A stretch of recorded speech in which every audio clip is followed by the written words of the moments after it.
Why does saying no have to be so difficult? If you have ever worried about sounding rude or hurting someone's feelings when saying no to someone, especially your family, friends, or people at work, make sure you continue watching because I'm going to show you three powerful ways how the art of saying no can uncomplicate your life in a big way. If that sounds like something you would like to know, hit that like button and let's begin. Hey there, welcome to my channel. My name is Nandita and this channel is for women who want to uncomplicate and take back control of their life one step at a time. I really want to say no to that, but I don't want to hurt their feelings. Ever said that? Let me show you how the art of saying no is going to make things so much simpler. As I said before, it's a life skill that unplugs complications and sets you free because you can't truly feel free without the right to make choices that feel good. You can be a kind, compassionate, and a genuine person and still say no.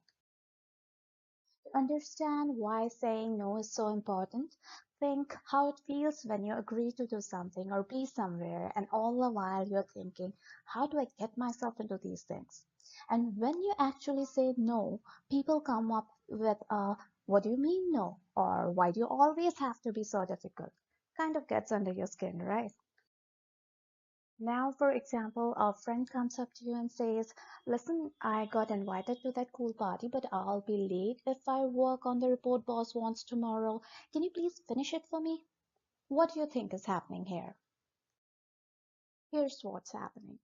That person is using your time and energy the way it suits them best, basically treating your life as an extension of their own, and they are sure that either you won't say no or they can easily bend it their way.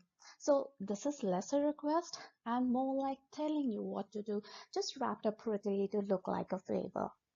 For their own benefit, they are putting you in a situation where you feel you can't refuse them without it turning into a big deal.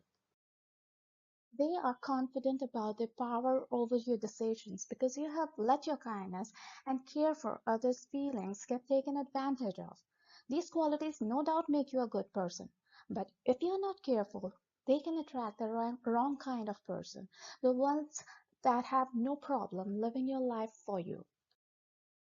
It doesn't matter if you like having scores of people in your life or just a pared down group, because even if you like being on your own, you probably still have someone whom you would like to stay in your life. Just kind of, they are there. And so it is important how your words, actions, gestures make them feel.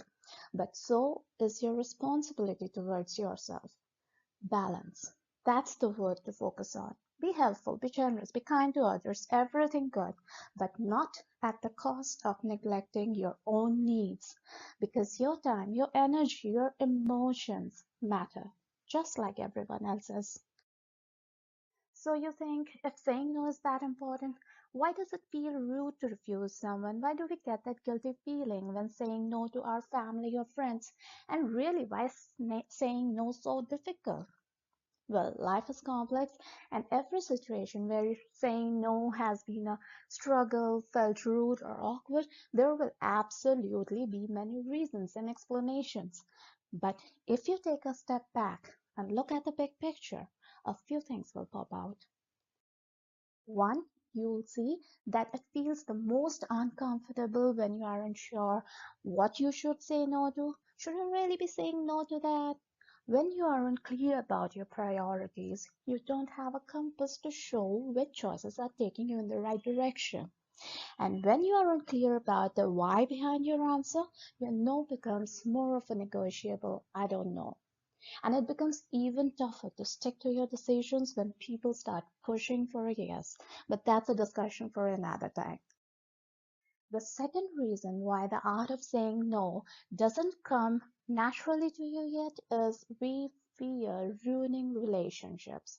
Most of the times, we aren't even sure how to refuse without sounding rude. Now, it is absolutely possible to learn how to say no the right way and make it come naturally to you, but it all begins with your willingness to make that change.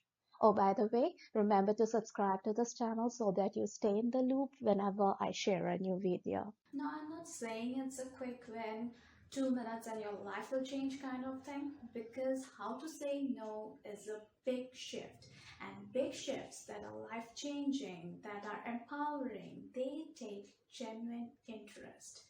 They take effort and persistence to become part of who you are. Another big thing that creates complications in our lives by agreeing to something we don't want to is that many of us don't know how to handle pushy people.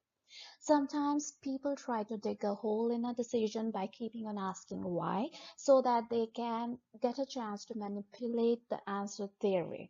And sometimes people can really pin you down with their please only this once. But when you have healthy boundaries and are clear about your priorities, you can see clearly when you are being taken advantage of or when things aren't aligned with what you want in your life.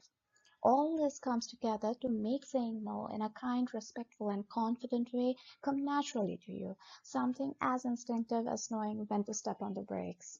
If you want to learn how to say no without feeling guilty or sounding rude, and learn the 3-step strategy to start implementing right now, then watch this video on your screen here, because I'm giving you an action plan that will get you started on the right foot.